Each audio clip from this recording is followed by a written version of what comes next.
Susulan laporan aduan rakyat semalam, tinjauan skuad AR bersama penguatkuasa ke lokasi pembakaran di Rizab Sungai Kelang, Seksyen 25 Shah Alam, Selangor mendapati ia adalah tapak pelupusan sampah haram. Untuk itu, laluan masuk segera dihalang selain rondaan berterusan dilakukan. Dalam erti kata mudah, jika tiada sampah, maka tiadalah pembakaran. Butirannya bersama wartawan Juliana Syarin.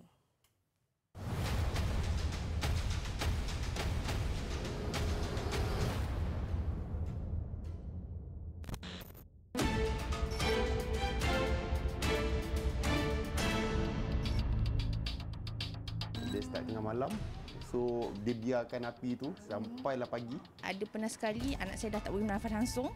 Kita bau sampai kita kadang-kadang rasa pening, ada rasa pedih mata. Kita tak nak benda itu berlaku lagi lah. Aduan penduduk itu kami panjangkan ke pihak berkuasa. Skuad AR dibawa ke lokasi ini oleh Jabatan Pengairan dan Saliran JPS Selangor dan Majlis Bandaraya Shah Alam MBSA. JPS yang bertanggungjawab mengawasi kawasan itu memaklumkan pihaknya telah mengetahui mengenai aktiviti pembakaran tersebut sejak Julai tahun lalu lagi. Laluan masuk ke lokasi itu telah pun diletak 10 unit binaan konkrit pada Mac lalu bagi menghalang lori mengangkut sampah dari masuk. Projek itu menelan belanja RM19,000.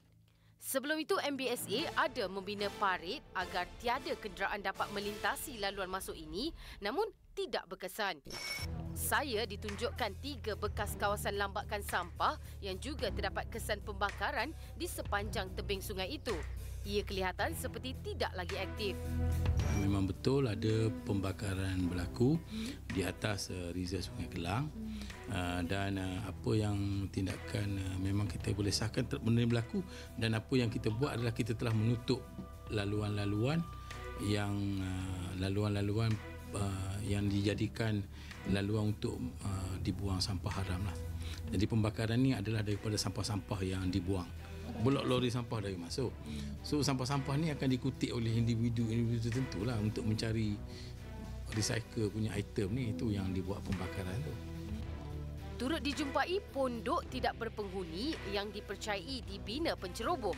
Dimaklumkan pada 2018 terdapat 53 aduan diterima melibatkan pencerobohan Rizab Sungai di Selangor, manakala untuk tempoh 4 bulan tahun ini 8 aduan diterima.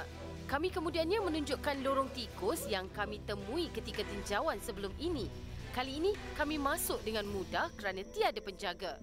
Alangkah terkejutnya kami di sebaliknya terdapat lambakan sisa binaan.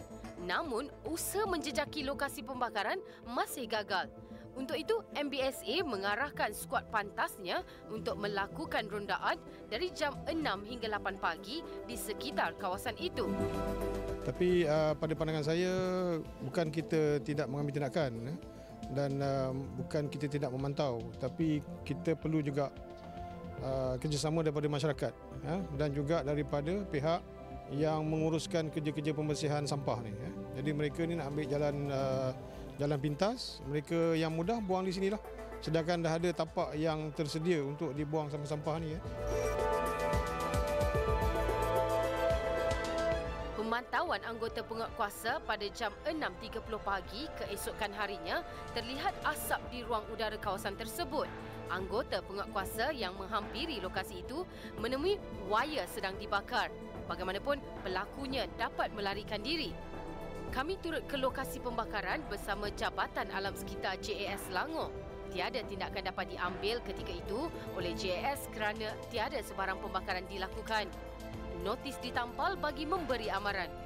Ini merupakan salah satu kawasan hotspot untuk disiasat ataupun dipantau dan untuk memastikan tiada lagi aktiviti pembakaran terbuka di kawasan ini lah. Walau macam mana pun sebenarnya aktiviti pembakaran terbuka di kawasan ini adalah merupakan reserve sungai yang mana aktiviti pelupusan haram sampah. Jadi kalau kita dapat menghalang daripada sampah dilupuskan kawasan ini, memang tidak akan ada lah aktiviti pembakaran terbuka di kawasan ini.